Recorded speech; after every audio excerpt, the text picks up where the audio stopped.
नमस्कार, मी अजित पाटील. युवा राज्य न्यूजमध्ये आपल्या सर्वांचं स्वागत आहे. नांदेड जिल्हा मध्यवर्ती बँकेची निवडणूक चालू आहे. 26 तारखेला मतदान पार पडत आहे. या निवडणुकीनिमित्त विशेष जी मुलाखत घेत आहे, खास नांदेडवरून आपण त्याची मुलाखत घेण्यासाठी आलेले आहोत. ते माननीय सन्माननीय भारतीय जनता पार्टीचे नेते तसेच सामाजिक कार्यकर्ते, यासोबतच कृष्णराजांचं वेगळी ओळख आहे. आणि विशेषतः बघितलं गेलं तर या भागातल्या प्रस्थापिताविरोधात लढत चालू आहे. अशी व्यक्तिमत्व चंद्रशेखर सरांची आपण मुलाखत घेतोय.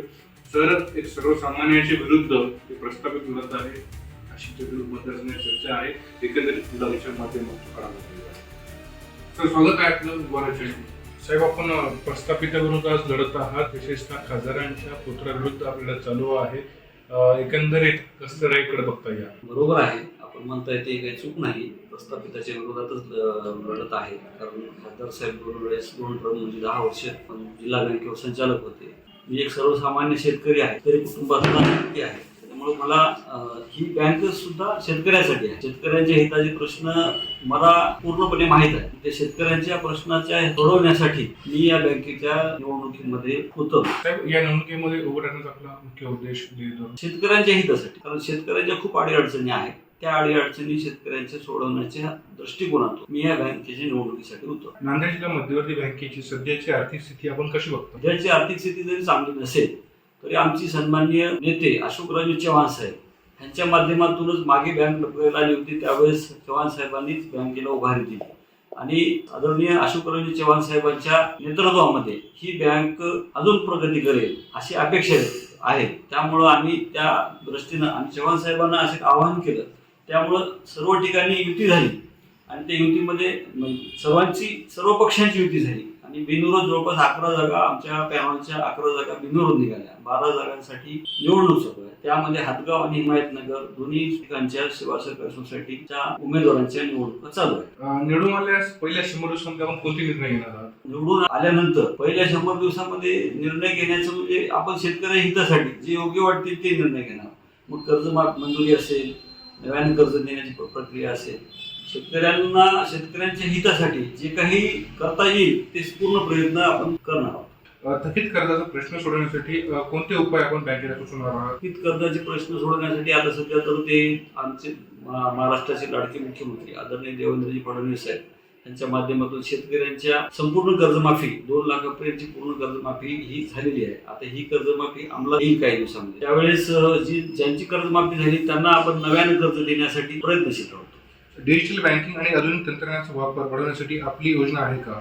तर बँकेमध्ये सर्व संचालक मंडळ आणि होणारे अध्यक्ष आहेत, त्यांच्या माध्यमातून आणि सन्माननीय आमचे नेते अशोकरावजी चव्हाण साहेब यांच्या माध्यमातून डिजिटल प्रणाली कशी वापरता येईल आणि जास्तीत जास्त लोकांना पुन्हा बँकेशी कसं जोडता येईल, बँकेत व्यवहार पुन्हा वाढवण्यात कसं प्रयत्न करता येईल, त्यात शेतकऱ्यांचा विश्वास संपादन करून बँकेच्या आणि शेतकऱ्यांच्या मधला दुवा म्हणून मी काम करेन. महत्वाचा प्रश्न, युवक, महिला बचत गट आणि नवउद्योजकांसाठी कोणत्या उपाययोजना आहेत किंवा त्यांच्यासाठी कर्ज वाटपचे काय आपण करणार आहात? बँकेची स्थिती चांगली झाल्यानंतर ह्या सर्व योजना आपण चालू करण्यासाठी प्रयत्नशील आहोत. सभासदांसाठी मतदानासाठी आपण त्यांना काय आवाहन करणार आहात? माझी सर्व मतदारांना, हातगाव तालुक्यातील सेवा सहकारी सोसायटीच्या सर्व मतदारांना माझी नम्र विनंती आहे, कळकळीची विनंती आहे की मी सन्माननीय अशोकरावजी चव्हाण साहेब यांच्या शेतकरी विकास पॅनलचे उमेदवार आहे आणि माझी निशाणी हेलिकॉप्टर आहे.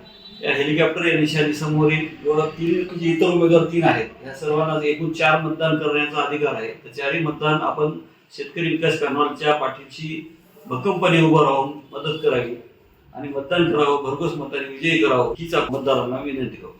अगोदरचे संचालक सहजरित्या बँकेमध्ये कोणत्याही अडीअडचणीला उपलब्ध राहत नाही, भेटले नाही. इथून पुढे मी संचालक झाल्यानंतर माझ्या माध्यमातून शेतकऱ्यांच्या अडीअडचणी सोडवण्यासाठी ज्या शाखेमध्ये जाऊन सोडवायची गरज पडेल त्या ठिकाणी जाऊन शेतकऱ्यांच्या सर्व अडीअडचणी सोडवण्याचा प्रयत्न करेन. त्यांना सहज उपलब्ध होणारा मी एकमेव कार्यकर्ता आहे, कारण मी जमिनीवरला कार्यकर्ता. शेतकऱ्यांच्या हिताचे सर्व प्रश्न मला माहीत आहे. त्या प्रत्येक प्रश्नाला न्याय देण्याचं काम मी संचालक झाल्यानंतर करण्याचा पूर्णपणे प्रयत्न करतात. कोणता सकारात्मक बदल होईल? सकारात्मक बदल म्हणजे आता सध्या जी बँकेची स्थिती आहे, बँकेच्या शाखा खूप ठिकाणी बदललेल्या आहेत. तर शेतकऱ्यांच्या हितासाठी काही 1-2 शाखा वाढवण्याचा प्रयत्न करू, काही कर्मचारी नव्यानं घेण्यासाठी आपण आग्रही भूमिका घेऊ आणि कर्मचारी स्टाफ वाढवून शेतकऱ्यांच्या कामामध्ये दिरंगाई जी होत आहे ती दिरंगाई दूर करून शेतकऱ्यांचे पूर्ण प्रश्न सोडवण्यासाठी सदैव प्रयत्न करू.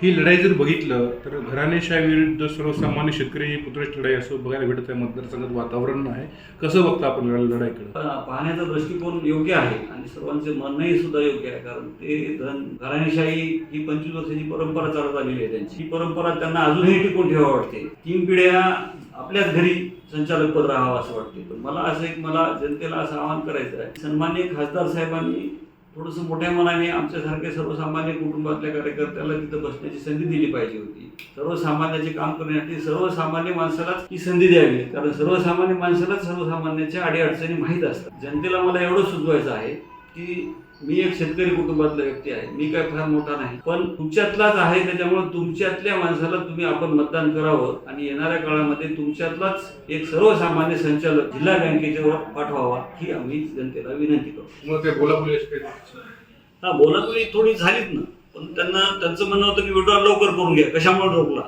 त्यांना मी एक सांगितलं की वरिष्ठांचा एक निरोप आहे की हिमायतनगरचा विषय संपून घ्यावा, मग हातगावचा विषय क्लिअर केला जाईल. निवडून एकदा एका जागी बसून ठरल्याच्या नंतर ठरल्याप्रमाणे दोन्हीकडे विड्रॉल व्हायला पाहिजे होते. ते दोन्हीकडे विड्रॉल न झाल्यामुळे, हिमायतनगरचा विड्रॉल थांबवल्यामुळे किंवा थांबल्यामुळे हा माझा विड्रॉल थांबला आणि या निवडणुकीला सामोरं जाण्याची मला एक चांगली संधी मिळाली.